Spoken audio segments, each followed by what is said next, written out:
So my name is Rachel and I'm here today to do my December wrap up. So this is a little bit late just because of like New Year videos, but I still wanted to make a December wrap up because it's one of my favourite things to do.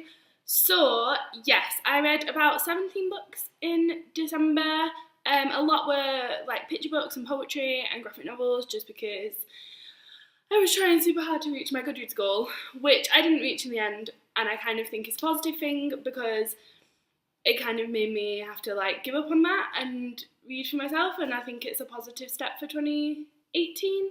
But yes, so I'm going to get straight into them because there are a lot of them. Most you will see up here because I went home over Christmas and took home all the books that I'd read to swap for new, hopeful and hopefully brilliant books. So yeah, I don't have a lot of them, but yeah, I'm going to get straight into it. So the first book I have to show you, I think was actually my last book I read in 2017. So I do my wrap-ups in order of my enjoyment, so worst first, best last.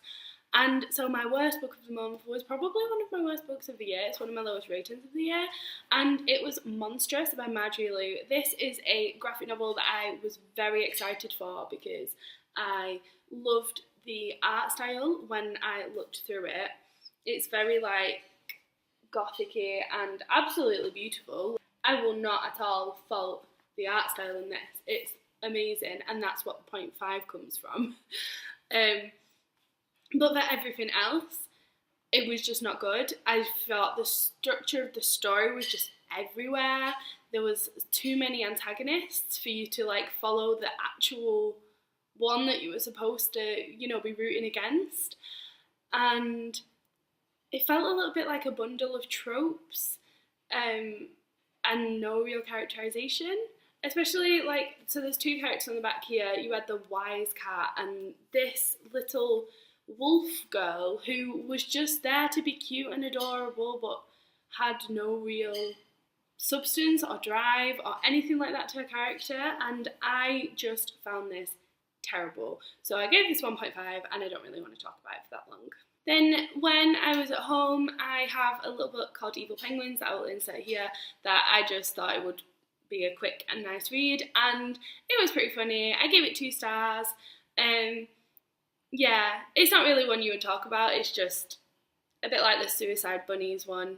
And it was okay. It was like a fun 10-minute read. And then the next one I read was Love Her Wild, and this is a poetry collection by Atticus, who basically has become a kind of famous poet because of Instagram and posting poems on Instagram.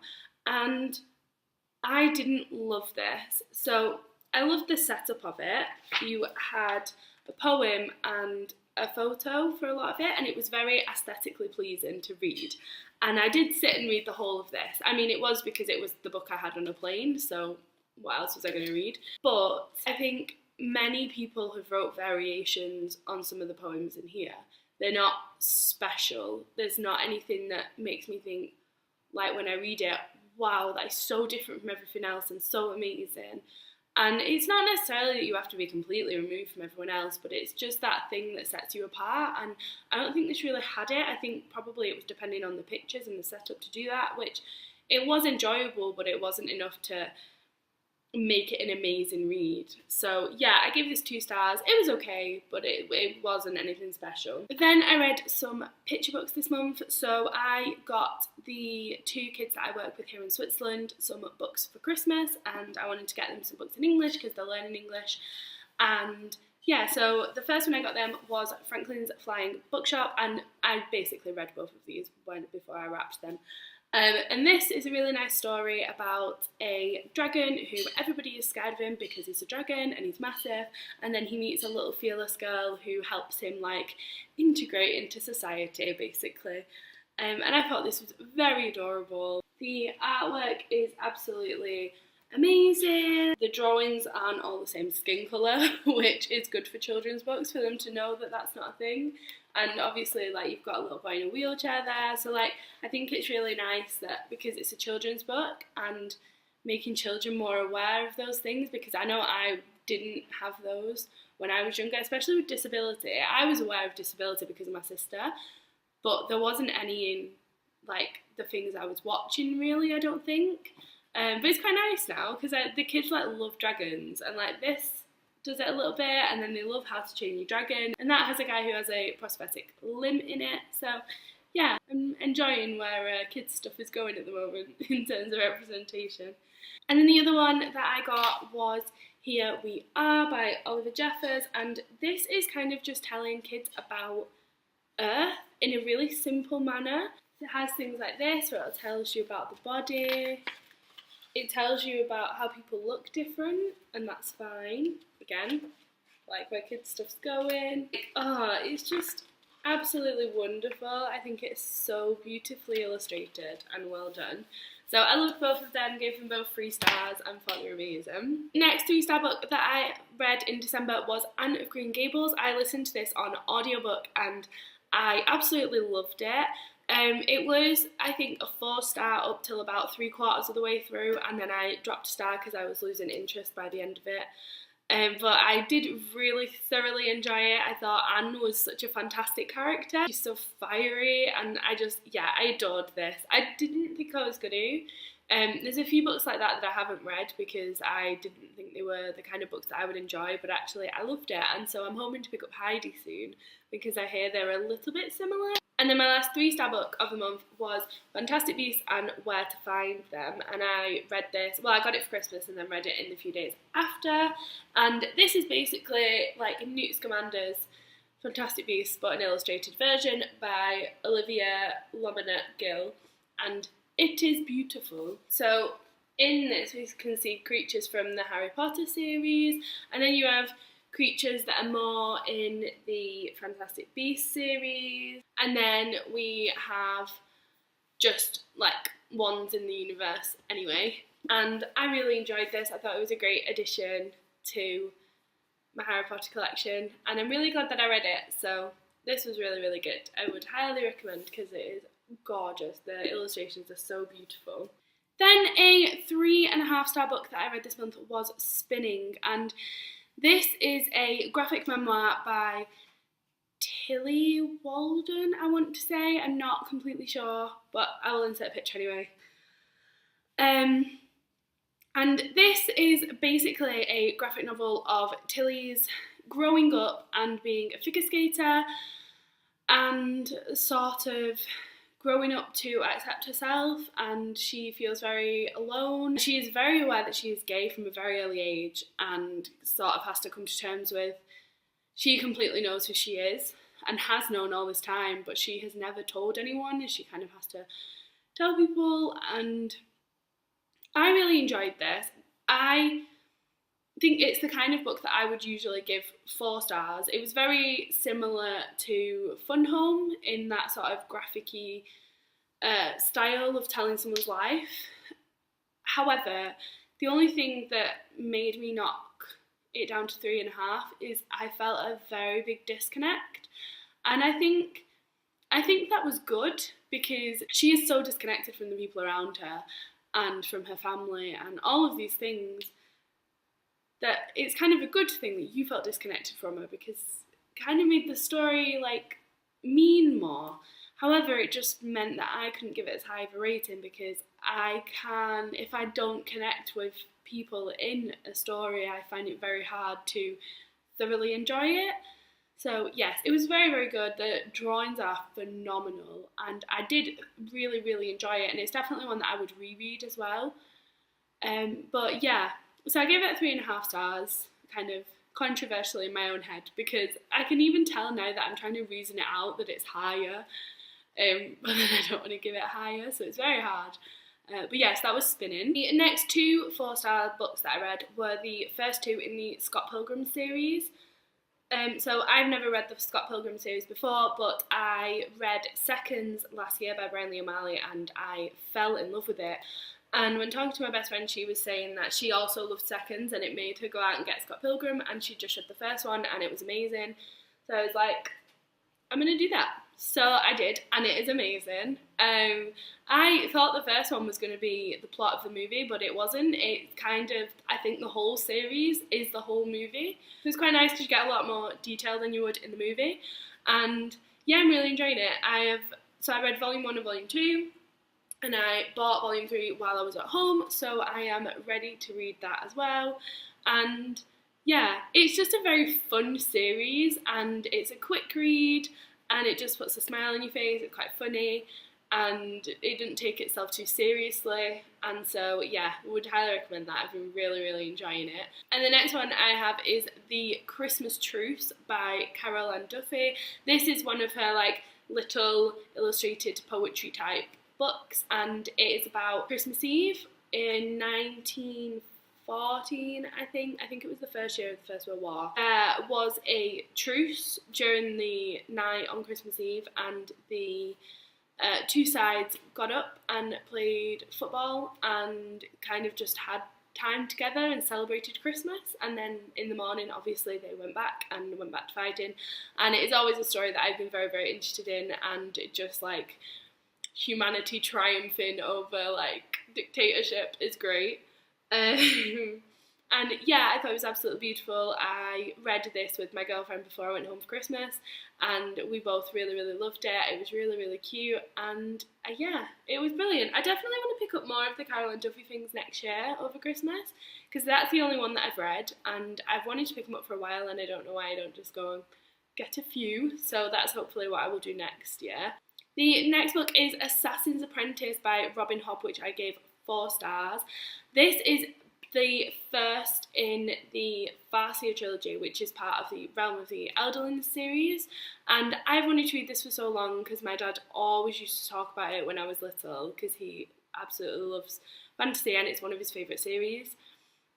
And so I am so glad that I finally got to it this year, and I really enjoyed it. I found it's quite slow, and I think it's sort of like literary fantasy. And it was fantastic, and I loved the world building, and by the end I was really into the characterisation. But yeah, I think it's a little bit slower than I was used to with fantasy, so that's why it's a 4-star, because it did take me a little bit longer to read. But upon finishing it, it was very satisfactory and good to read, so I'm glad that I did, and I definitely intend to pick up the next one. Then we have The Lost Words. This is a huge book. I think it's going to be a coffee table book, but I read this for Cozy Reading Night, and this is basically about the words that are being lost from the English language because no one's really speaking them anymore, and he is trying to bring them back, basically, through speaking about them and poetry and beautiful illustrations. Oh my god, the artwork in there is tremendous, and I just adored this book. It was such a nice just sit down and read, like, experience more than a reading, because you like could read the whole thing in one and you were experiencing the words and the colours and the drawings, and it was just amazing, and I thoroughly enjoyed it. And most words in there I had heard before, but I was surprised by how many I hadn't heard since I was like 8 or something. Like bramble. Nobody says bramble anymore, and I didn't realise that no one was saying them anymore until I was reading them in this book, and like, oh yeah, no one's saying that. So it definitely did its job, and I really enjoyed it. It's definitely a book that I will pick up in the future and definitely like flick through very often. Then we have The White Book by Han Kang. I got this for Christmas and I was very excited too. I've read The Vegetarian by Han Kang before, and I really enjoyed that book, but I found it very odd. I think it was because it was my first Han Kang, and she has a very different writing style to what I'm used to. However, I felt like I had a bit more experience with her writing style going into this one, and I kind of got into it from the get-go instead of with Vegetarian, where it did take me a little bit of a while to get into it. And I adored this. I really loved it. It's very odd. So it's set up in her descriptions of things that are white, and there will just be a little bit of a paragraph on a page, or sometimes there will be a bit more than that, but it's just all different things that have white in them or are white. And the thing that I love about this is the way that she uses this to tell you about her life and her family history, and it was phenomenal. I can't actually put into words how she did it and how it amazed me so much, but it's phenomenal. It's so good. And I was just really blown away by this. I was so impressed. And yeah, I'm definitely going to be reading Human Acts by Han Kang this year. And I'm hoping to make an author spotlight for Han Kang. So when I do that, I think I would actually reread this because it's quite short. I read it in like a day. So I think rereading it and trying to compose my thoughts on it would be better than me trying to compose them now, because I don't really know. It was just phenomenal. Yeah, that's it. And then the last 4-star book that I read this month was Volume 1 of Rackley, which I adored. This like graphic novel series is like, it's about women, and women in comic series is something that bothers me a lot, because they are always absolutely beautiful, wearing nothing basically, ridiculously tall. Nobody's that tall. Even if it's a series that focuses around a female lead, they kind of don't have their own agency and they depend on the men in there, and like, I don't know, it annoys me with graphic novels sometimes, and Rat Queens does not have that. Oh my god, I love the women in this, and I loved it. It was so good. And I also read Volume 2 this month and gave that 4.5 stars. That was even better than the first one. And I think this is one of my favourite graphic novel series now, definitely. It's absolutely fantastic, and I would highly recommend giving it a chance if you haven't yet. I know there's a lot of hype surrounding it and a lot of other graphic novels, but for me, that's definitely one that I would pick up. And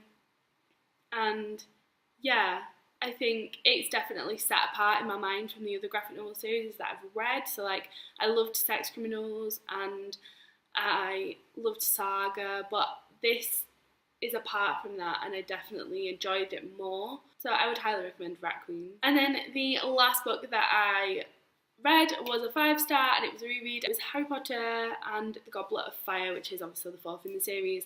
I have not reread this for so long. I don't know if I ever reread it. The Goblet of Fire was always one that I skipped out on, because I would start at the beginning to reread all the books, and then I would stop around 3.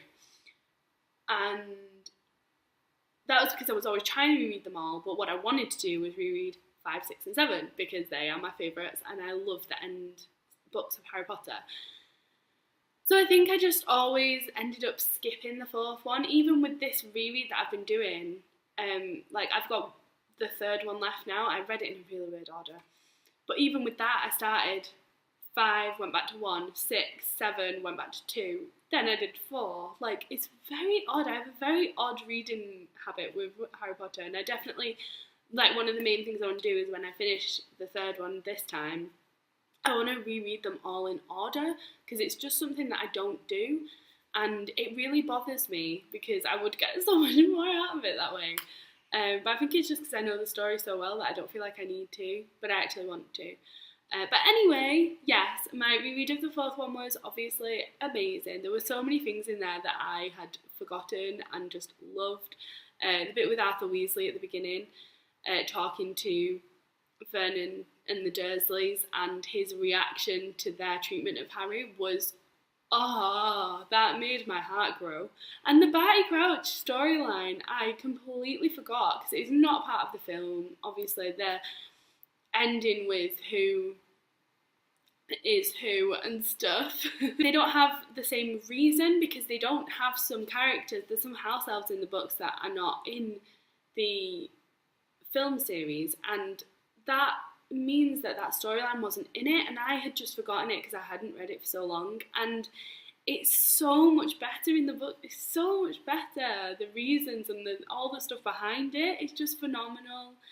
And yeah, I loved it. I realised I had more problems with Snape than I thought I did when I was rereading this, especially because there were moments where he was so horrible, especially with Hermione has a spell put on her where her teeth grow, and he kind of says, like, I can't tell the difference, and I think he overhears someone calling her a mudblood and just leaves it. And I think it's one of those things where I enjoy flawed characters, and I've always known Snape is a flawed character, but he's one of those that I excuse his flawed characteristics because of his past and stuff. But actually it just made me realise I need to not like let him out of those things that much, because actually he is a bad person. He does have very negative things about his character, and yeah, I don't want to be excusing them. So yeah, I thoroughly enjoyed my reread anyway. It was amazing, obviously. And yeah, so I'm rereading the third one in the illustrated guide now, and then I'm going to try and leave it for a while, especially because I have the Harry Potter History of Magic I just got for Christmas, and I really want to read that, and I think it might take a while because it's very like dense about history. So I think I'm going to focus on reading that over the next few months and leave Harry Potter for a little while, and then I want to reread them all in order, because that's just something I don't do. I always just pick up the one I fancy, and actually I just want to reread them all in order.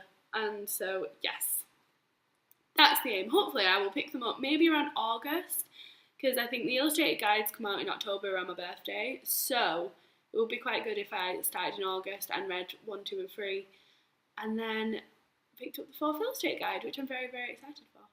So that was my December wrap up. I was quite happy with my December reading. There were a few books in there that do stand out to me and were phenomenal, especially Harry Potter and the White Book, and Rat Queens as well.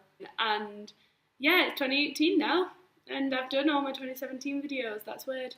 Thank you very much for watching, and I will see you in my next video. Bye!